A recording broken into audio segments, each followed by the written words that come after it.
Good morning my dear brothers and sisters in Christ. యేసుక్రీస్తు వారి శ్రేష్టమైన నామంలో మీ అందరికీ హృదయపూర్వకంగా శుభాభివందనాలు తెలియజేస్తున్నారు. మీరంతా బాగున్నారా? క్షేమంగా ఉన్నారు కదా? ప్రతి ఉదయాన్నే మనం లేచిన తర్వాత ప్రార్థన చేసుకుని దేవుని లేఖనాలను పఠించిన తర్వాత ప్రతిరోజు మనం లేఖనాలను పఠించాలి. దేవుని వాక్యం చదవాలి. దేవుని వాక్యమే మన పాదాలకు దీపము, మన త్రోవలకు వెలుగునై ఉన్నదని కీర్తనకారుడు చెప్పినట్టుగా మన త్రోవల్లో వెలుగును మనం చూడాలంటే దేవుని లేఖనాలను పఠించాలి. దేవుని లేఖనాలను, వాక్య సందేశాలను మన హృదయంలో పెట్టుకోవాలి. వాటి ప్రకారం మనం నడవాలి. అప్పుడు దేవుని యొక్క కార్యాలు స్పష్టంగా మన జీవితంలో చూస్తాం. ప్రతిరోజు మీరు ఆత్మలో వర్ధిల్లాలని, దేవుని చిత్తంలో కొనసాగాలని మీకోసం పట్టుదలగా ప్రార్థన చేస్తున్నాము.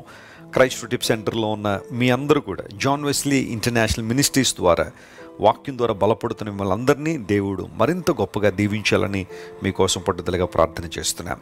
ఈరోజు వాగ్దానంగా పరిశుద్ధ గ్రంథాలు తెరిచి 104వ కీర్తన 31వ వచనాన్ని చదువుకుందాం. Psalm 104 and verse 31. యెహోవా మహిమ నిత్యముండునుగాక, యెహోవా తన క్రియలను చూచి ఆనందించునుగాక. The glory of the Lord shall endure forever. The Lord shall rejoice in his work. దేవుడు తన పనులను బట్టి ఆనందిస్తారట. ఆయన క్రియలను బట్టి ఆయన ఆనందించువాడై ఉన్నాడు. యెహోవా మహిమ నిత్యము ఉండును. మీలో ఎంతమంది నమ్ముతున్నారు? మీలో ఎంతమంది విశ్వసిస్తున్నారు మన దేవుడు మహిమ గలవాడని? Praise the Lord. Our God is the God of glory. ఆయన మహిమ కలిగిన దేవుడు, ఆయన కాంతిగల దేవుడు, దివ్య మహిమలో ఉండే దేవుడు. ఆయన తన మహిమను మనకి ఇవ్వాలనే ప్రభువుని యేసుక్రీస్తు వారి యొక్క ఆశ. ఆదాము హవ్వలు దేవుని మహిమ చేత కప్పబడ్డారు ఏదైనా తోటలో. పాపం చేయడం ద్వారా వారు కోల్పోయింది ఏంటి అంటే దేవుని మహిమను కోల్పోయారు. ఆ కారణాన్ని బట్టే అంజూరపు ఆకులను కచ్చడములుగా చేసుకుని తమ మానమును కప్పుకోవడానికి ప్రయాసపడ్డారు. అంతవరకు వారు దేంతో కప్పబడ్డారు అంటే దేవుని మహిమ చేత కప్పబడ్డారు, ఆవరించబడ్డారు. కానీ పాపం మనుషుల నుండి తీసేస్తుంది ఏంటి అంటే దేవుని మహిమనే. ఈ లోకంలో దేవుని మహిమను కలిగి ఉండడం కన్నా అత్యుత్తమైన ఆశీర్వాదం మరొకటి లేదు. లోక సంబంధమైన వ్యక్తులకు అన్నీ ఉంటాయేమో, ఖరీదైన వస్త్రాలు, ఖరీదైన కార్లు, ఖరీదైన గృహాలు, ఖరీదైన అనుభవాలు చాలా ఉన్నాయేమో. కానీ అక్కడ దేవుని మహిమ లేదు. కానీ నువ్వు దేవుని బిడ్డవైతే, క్రీస్తు ప్రభువును అంగీకరించిన వ్యక్తివైతే, ఆయన నామం పేరిట జీవిస్తున్న వ్యక్తివైతే లోక సంబంధమైన భోగాలు లేదా లోక సంబంధమైన గొప్ప గొప్ప విషయాలు నీకు లేకపోవచ్చు, కానీ దేవుని మహిమను నువ్వు కలిగి ఉన్నావు.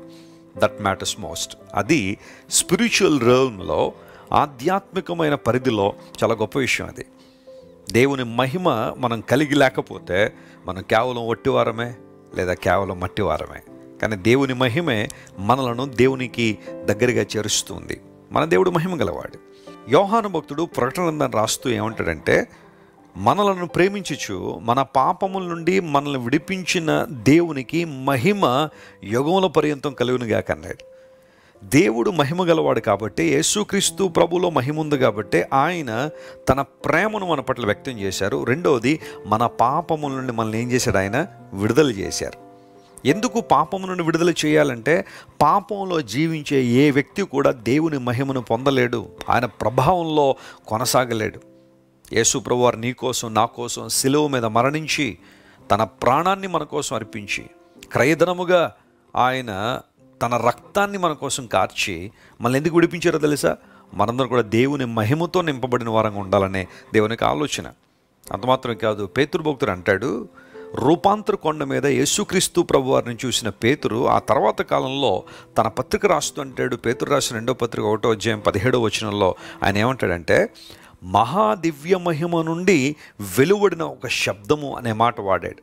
మహాదివ్య మహిమ అంటే దేవుడు ఎక్కడున్నాడు, ఎక్కడి నుంచి ఆ స్వరం వెలువడింది అంటే, మహాదివ్య మహిమ నుండి ఆ స్వరం వచ్చినప్పుడు యేసుక్రీస్తు ప్రభు మహింపరచబడ్డారని. ఎస్ మై డియర్ ఫ్రెండ్స్, దేవుని స్వరం మహాదివ్య మహిమ నుండి వెల్లడి అవుతున్నప్పుడు తన మహిమతో మనల్ని నింపాలని దేవునికి ఆలోచన. అందులో ప్రభు స్వరాన్ని వినడం ఎందుకు ప్రాముఖ్యం? దేవుని వాక్యాన్ని వినడం, లేఖనాలు వింటున్నప్పుడు మన జీవితంలో జరిగే కార్యం ఏంటంటే, మహాదివ్య మహిమ నుండి వినబడుతున్న స్వరము మనలను మహిమతో నింపుతుంది. Praise the Lord. Don't neglect to hear God's word. దేవుని మాటను వినడం ఎప్పుడు కూడా నిర్లక్ష్య పెట్టకండి. మహిమతో నింపబడినప్పుడు దేవుని కార్యాలు స్పష్టంగా చూస్తాం. అంతమాత్రం కాకుండా ఆయన తన క్రియలను చూసి సంతోషించేవాడు, ఆనందించేవాడు. నీ జీవితంలో నీ పట్ల దేవుడు కార్యాలు చేయాలని ఆశిస్తున్నాడు, తన క్రియలను జరిగించాలని కోరుతున్నాడు. క్రియ అనే మాట ఇంగ్లీష్లో యాక్షన్ ఆర్ డీడ్ అనే పదాలు మనం చూస్తాం కదా. మన దేవుడు పని జరిగించే దేవుడు. ఆయన సోమరిగా ఉన్న దేవుడు కాదు. ఆయన ఒకచోట నిశ్చేష్టుడిగా ఉండిపోయే దేవుడు కాదు. ఆయన పని చేస్తూనే ఉన్నాడు. నా జీవితంలో కార్యాలు జరిగిస్తూనే ఉన్నాడు. ఆయన అద్భుతాలు చేస్తూనే ఉన్నాడు. ఎప్పుడూ కూడా విశ్వాసంలో బలహీనపడద్దు, నిరీక్షణలో వెనకకు జారిపోవద్దు.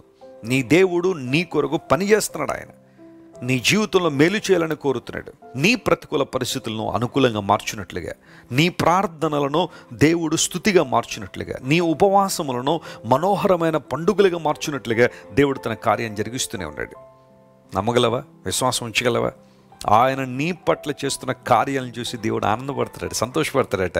ఎందుకంటే తన ప్రజల జీవితంలో అద్భుతాలు చేయడం దేవునికి చాలా చాలా ఇష్టం. ఇశ్రాయేలీయులు యోర్దాను నది ముందు నిలబడిపోయారు. ఆ నదిని దాటితేనే కానీ కనాన్ దేశంలోకి వెళ్ళలేని పరిస్థితులు ఉన్నప్పుడు దేవుడు తన క్రియను వారి పక్షంగా జరిగించాడు. యోర్దాను నదిని ఏకరాశిగా నిలవబెట్టాడు. గోడవల్లే నీళ్లు నిలబడిపోయినప్పుడు దేవుని ప్రజలు ఆ యోర్దానును ఆరిన నేలలో దాటేసి వారు కనాన్ దేశంలో ప్రవేశించారు. తన ప్రజల పట్ల కార్యములు చేయటందు దేవుడు సంతోషిస్తాడు. And I hope and I pray that you would see the deeds of God in your life today.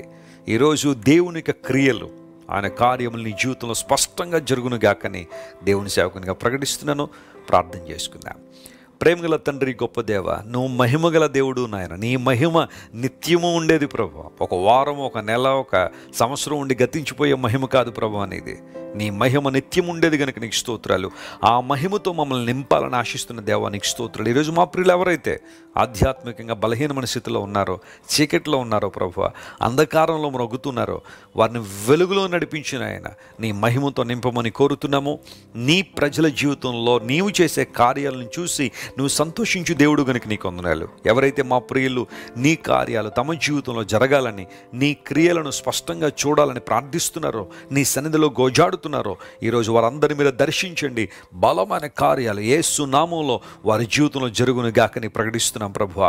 మేలులతో మా ప్రియులు నింపండి, ఆశీర్వదించండి. ఘనత మహిమ నీకే చెల్లిస్తూ యేసు నామం పేరట అడుగుచున్నాం తండ్రి. Amen, amen.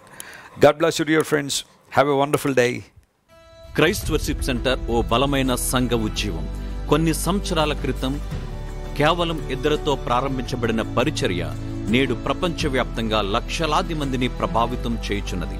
Rajahmundry, Secunderabad, Bengaluru, Chennai, Nellore, Dubai, Bahrain, Karimnagar, Visakhapatnam, Gadwal, Kovvur, Malakapalli, Sri Lanka, Bhutan, Addateegala, Palamuru, Ongole, Ballari, Korukonda, Pothavaram, Nallajerla, Venkataramayyagudem, Machilipatnam, ఇందిరానగర్లతో పాటు అనేక గ్రామాల్లో క్రైస్ట్ వర్షిప్ సెంటర్ ఆరాధనలు జరుగుచున్నవి. వాక్య సంబంధమైన ఉజ్జీవంలో, పరిశుద్ధాత్మ సంరక్షణలో కొనసాగాలనుకునే ప్రతి ఒక్కరికి మా ప్రేమపూర్వక ఆహ్వానాన్ని అందిస్తున్నాము. రండి, ఆత్మతో సత్యముతో ప్రభువైన యేసు క్రీస్తును ఆరాధిద్దాం.